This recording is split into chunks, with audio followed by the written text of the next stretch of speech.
let's start.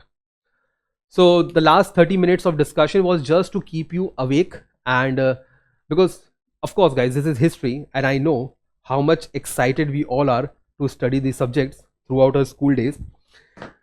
So I just wanted to keep you awake for that, and let's start without wasting any time. The first topic, that is arrival of Europeans. Now behind me there's a painting which shows that Indians are welcoming someone who came on a ship. Now the someone that you see on the ship is nothing or no one other than Vasco da Gama.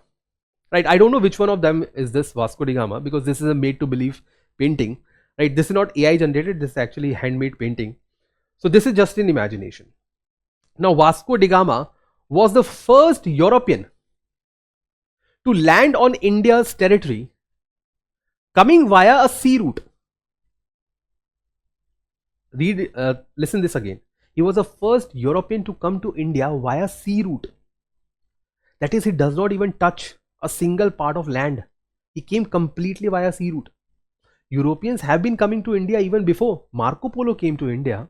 You will read that about in medieval India. Many Europeans came before Vasco da Gama. They have been coming, they have been studying India. Even after the death of Jesus Christ, right after he was crucified, one of his apostle means follower, Saint Thomas, yes, good, Saint Thomas, he came to India. So Christianity and Europeans have been introduced to India for thousands of years. But again I am saying, this was the first time when a European came via sea route. Now why he came to India and how he came to India, that is what we are going to discuss. So please put the heading, the arrival of Europeans. Now let's understand this through a map. Then I'll give you the content to write. Now as you have not studied world history and other subjects, so I'll start from the scratch. Sorry. This is the world map, physical map. This is what God has created. Now let me create what humans have done to this map. This is India, beloved India. We don't know where Pakistan is because this is God's map. Now everything starts from here, right? This is the nuisance. If we remove this area from the world map, the world will be very happy. Okay. Some say we should remove West Asia. No, it's quite open. Yeah, this is the problem, right? So the real problem started from here. The problem was that the people who were living over here, they were living in temperate zone. Geography ho gaya? Is geography completed in yours? Perfect. So in geography you will understand that anything at this height on the globe is a temperate zone. Then we go to the frigid zone and then the poles and other things. So it's a very cold climate. Okay, and at that point of time climate change was not there. So everyone was happy. So Europeans, in order to keep themselves warm and keep themselves alive during winters, required certain kind of preservatives. Because see, Europeans in the cold climate, people don't have habit of cooking every day. Are you getting my point? In cold climate, people don't cook every day because they don't have material to cook every day.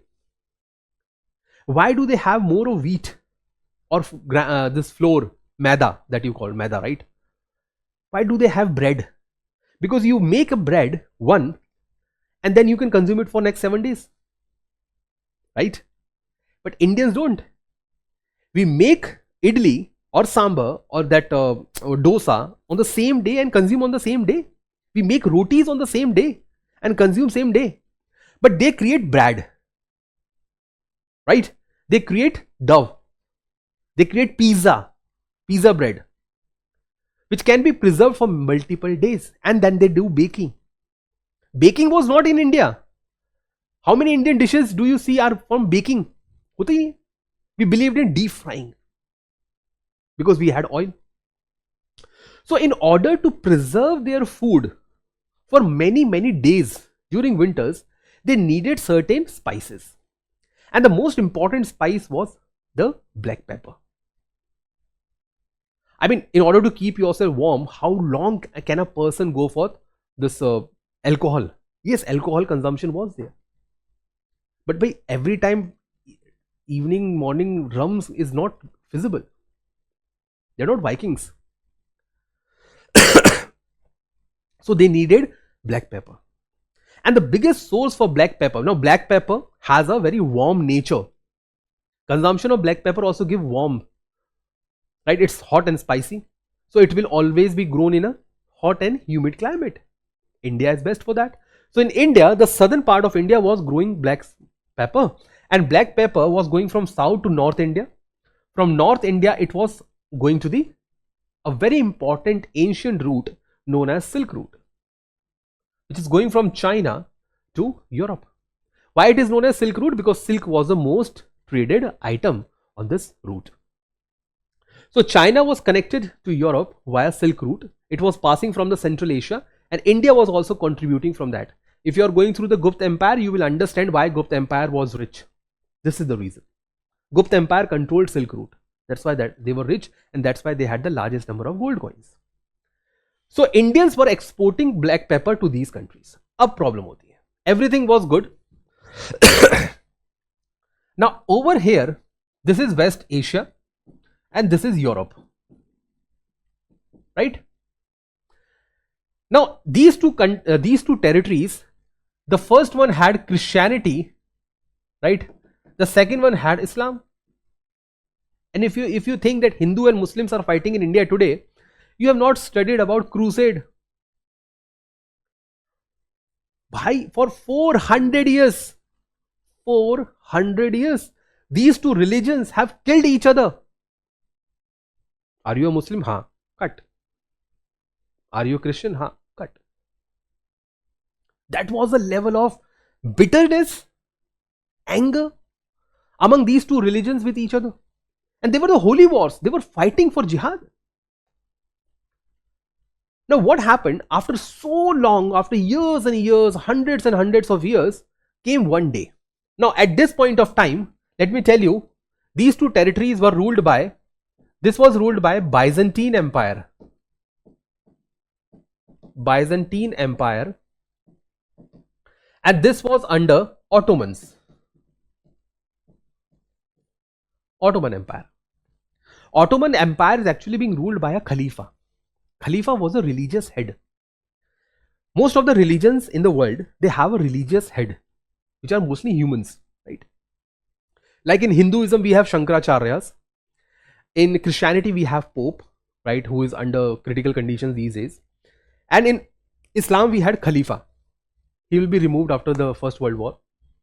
So Ottoman Empire, ruling in West Asia, will be fighting with Byzantine Empire, also known as Eastern Roman Empire. Eastern Roman Empire, founded by Justinian.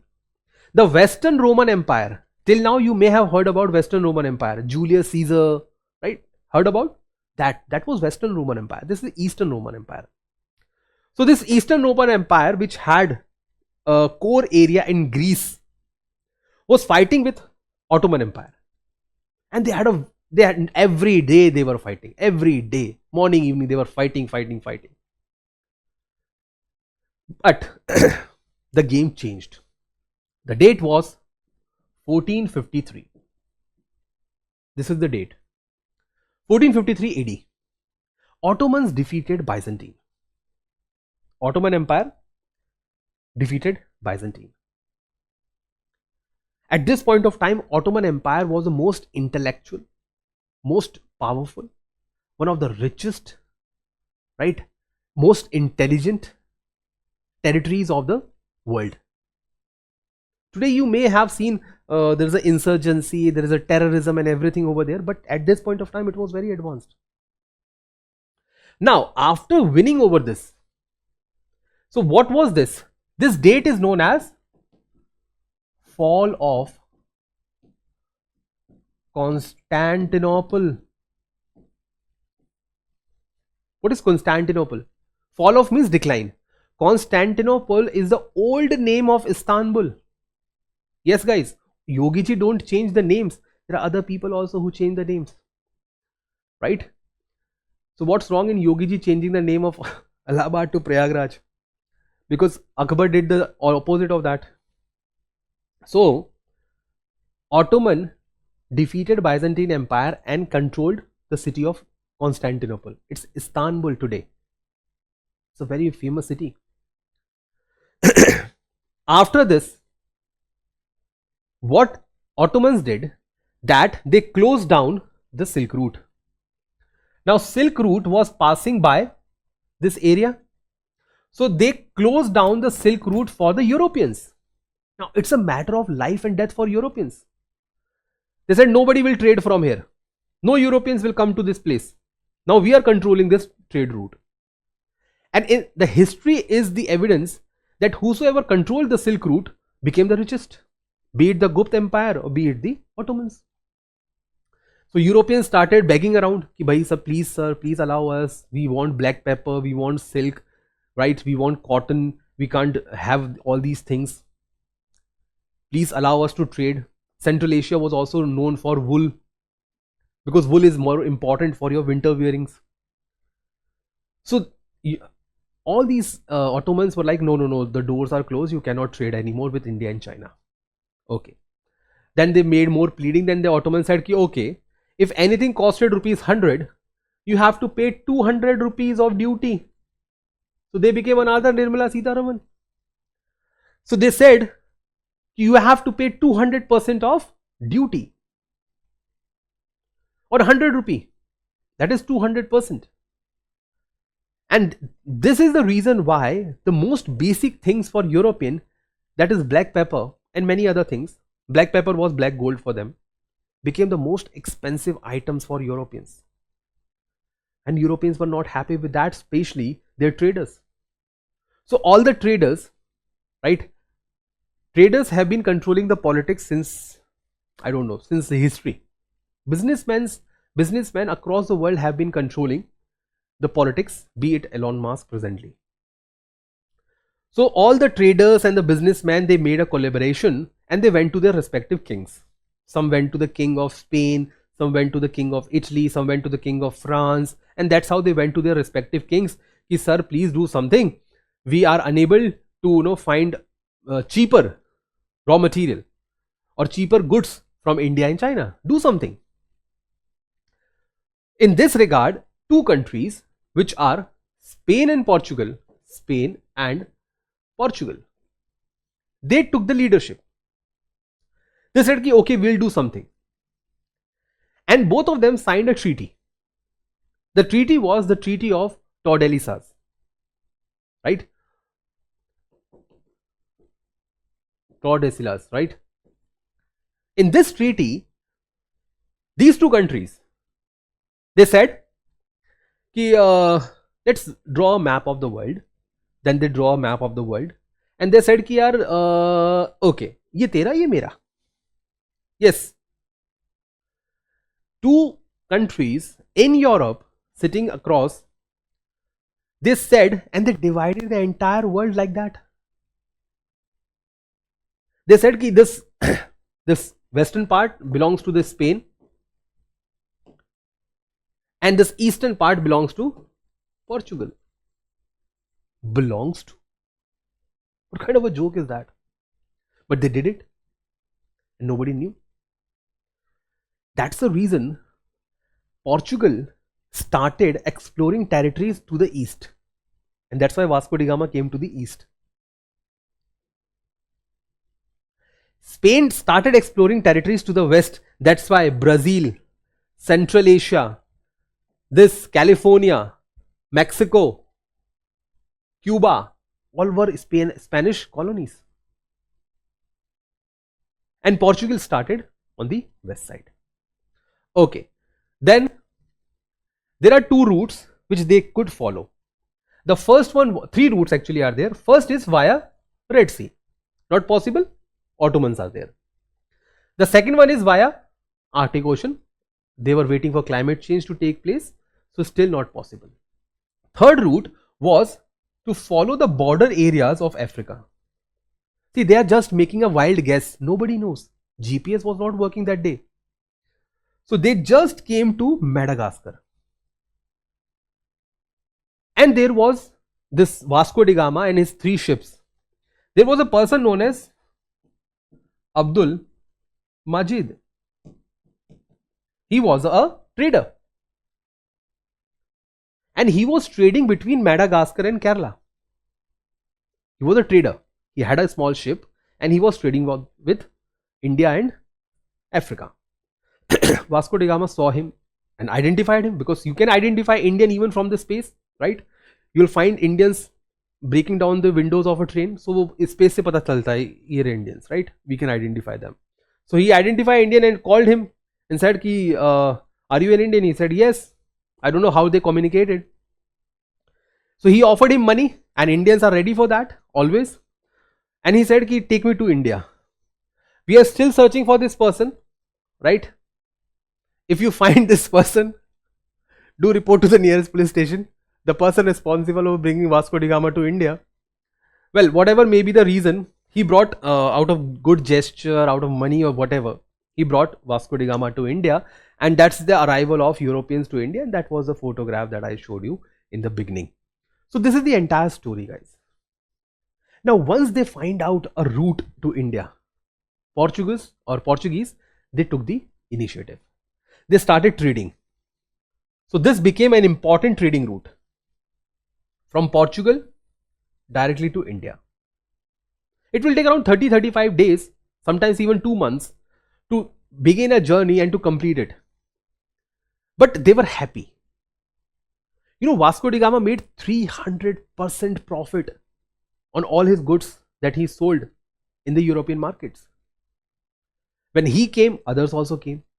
And one after the other, all the Europeans in the next 100 and 150 years, you'll find many other Europeans coming to India. So he came in 1498, very known date, right? If you can't remember, that's okay. So see, 1453, there was fall of Constantinople, and within, 40-45 years, they are in India. That's European. They never hesitate to take risk. They are risk taker. They are born risk takers. So 1498 he came to India, and that's how the Portuguese entered into India. But this is not the date when Portuguese started ruling in India. They will take more time for that. Clear with this entire story, everyone?